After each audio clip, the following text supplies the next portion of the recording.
Under the shattered sky of a battlefield lit by burning wreckage, I never expected loyalty from anyone, not when survival meant running. Yet when the alarms screamed and the ground trembled with enemy fire, she stayed. My alien comrade, fierce and radiant, refused every order to retreat. Her hand found mine through the smoke, her voice low but steady as she whispered the reason why. It wasn't duty. It wasn't pride. It was something far heavier, something that made my heart ache in ways no wound ever could. The battlefield smelled of smoke and iron, a suffocating mix of charred soil and burning alloys that clung to my throat with every breath. Sirens blared through the ruined outpost, a desperate signal for retreat, for survival, for anyone with sense left to abandon the fight and run. I should have listened.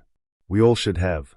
But when I turned, ready to drag my injured leg back to safety, I saw her, my alien comrade, standing tall despite the chaos, her luminous eyes fixed on me instead of the escape route.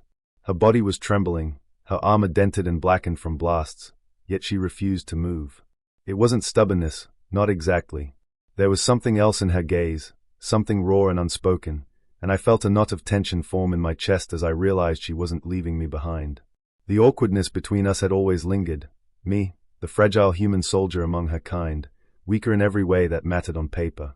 She'd teased me often for it, throwing sharp words about human frailty as if testing how much I could bear. But beneath those words, I had sensed something different, an unspoken recognition, a closeness neither of us wanted to name. That night on the field, when the fires painted her face in flickering orange, that closeness pressed down on me with more weight than the falling debris. I shouted at her to run, my voice cracking with urgency, but she only stepped closer, until the edges of her armor brushed mine. The heat radiating from her skin was palpable even through the dust and smoke, and her breathing was heavy, uneven.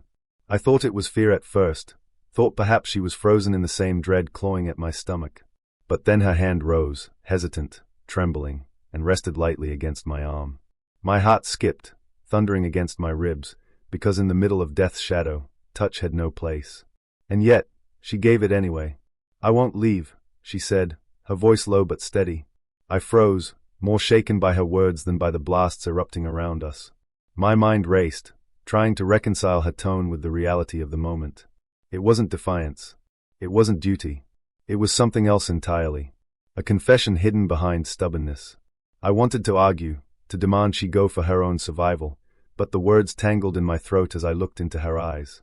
The firelight reflected in them, turning them into pools of molten gold, but beneath the shine was fear. Fear not for herself, but for me. She could have left. She should have left. Yet she anchored herself here, her loyalty fixed like a chain I didn't deserve. Confusion tore through me. My whole life, I had been weaker than her kind, the human soldier tolerated because of strategy, not strength. And yet here she was, holding me as if I was the reason she still stood. My pulse pounded. Guilt and longing mixed in my chest, twisting me up. She leaned closer, her voice breaking now, trembling the way her hands did against my arm. "You don't understand," she whispered. "It's not the fight keeping me here. It's you." My breath caught. The chaos around us blurred into nothing, drowned out by the intensity of her admission. She wasn't here because of duty.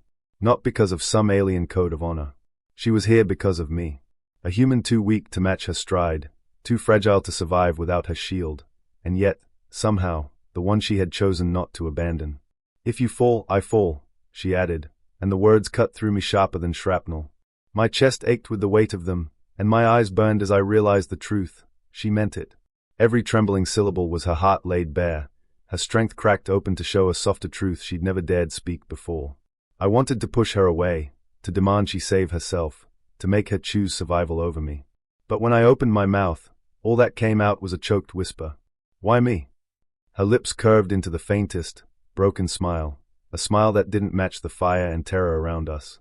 "Because you're human," she said. "Because you keep standing even when you shouldn't. And because that makes me believe I can too." The blast of enemy fire thundered nearby, shaking the ground beneath us, but neither of us moved.